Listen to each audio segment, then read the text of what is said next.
Hey everyone, welcome back to our channel. If you're new here, please subscribe. I'd really love that. If you're returning, how you doing? What we're going to be talking about today is something that's very, very serious, and I want you to all pay attention because this may be happening in one state, but it's going to be a trickle effect or a domino effect, okay? Small farmers are under attack in the state of Oregon, which has begun shutting down family farms throughout the state en masse under the guise of water conservation and groundwater protection. And bureaucrats have erroneously dubbed small family farms as concentrated animal feeding operations, or CAFOs, in order to shut them down for the environment.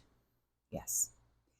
So the state of Oregon has effectively shut down small farms and market gardens on a large scale.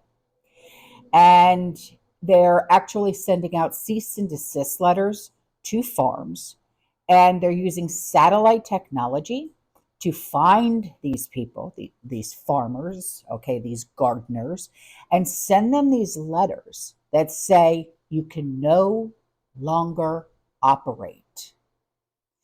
Now, there are two different types of laws that Oregon officials are using to conduct these shutdowns. One involves the state of Oregon's broadly vague definition of a CAFO, which reads in part as follows. The state of Oregon defines CAFOs as the concentrated feeding or holding of animals or poultry, including but not limited to horse, cattle, sheep, or swine feeding areas, dairy confinement areas, poultry and egg production facilities where the surface has been prepared with concrete, rock, or fibrous material to support animals in wet weather. Now, based on that definition, a few acre homestead with a pasture and, say, two milking cows and some chickens running around, that qualifies as a CAFO.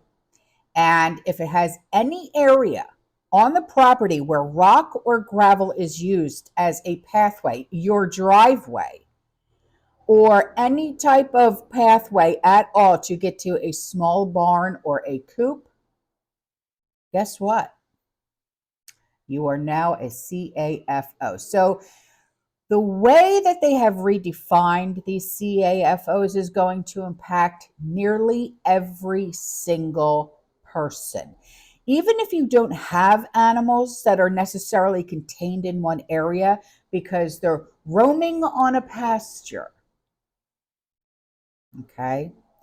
So back in January of this year, a lawsuit was filed on behalf of small family farms throughout Oregon that were arguing that the definition of a CAFO is too broad and negatively impacts pretty much anyone who produces eggs from backyard chickens, no matter the size of the property. So if you have a small coop, okay, and you've got 4 or 5 little chickens running around, and you just so happen to get their eggs or whatever the case may be, guess what? Okay, so Oregon's government, they joined forces with large-scale dairy industry to oppress and tyrannize Oregon's small farmers. And this law is being enforced in the state of Oregon, and Oregon has already shut down some of these farms. There is an injunction on some of the definitions of the law until it can be heard in court. But currently, small dairy farmers, a lot of what they are requiring is simply too much for the small farmer. So another thing that Oregon farmers are having to deal with is the state's rules on water.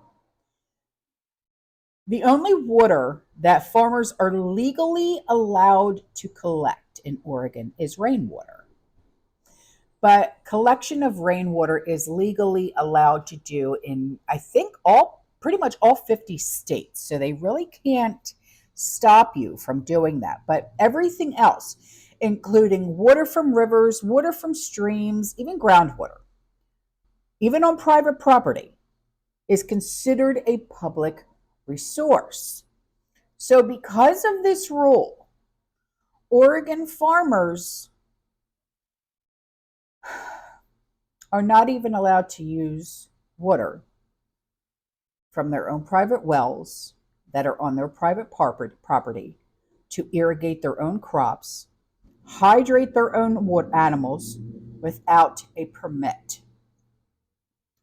Now, coupled with a CAFO rule, this one concerning water use is being abused in such a way as to make it prohibitive, if not impossible, for farmers to run their farms. So this rule went into place back in 2021.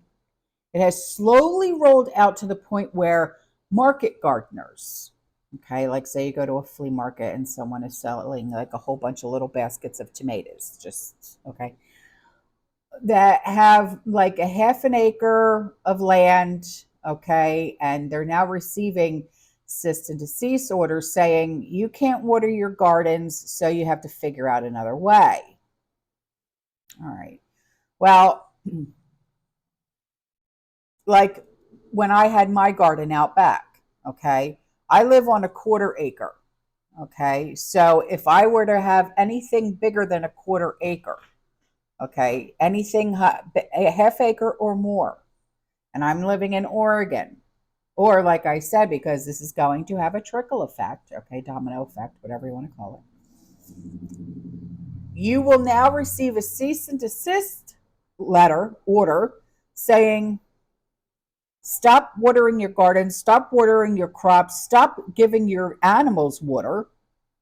Matter of fact, you know what? Don't even flush your toilets. Because that's pretty much what it's going to be coming down to. I know that sounds a little extreme, but I'm just saying. Okay, so the obvious goal here in all of this is to concentrate even more power and control over the food market into the hands of just a wealthy few, while depriving small farmers of their livelihoods and their incomes, not to mention their God-given right to grow, produce, consume, and yes, sell the fruits of their labor of subsistence.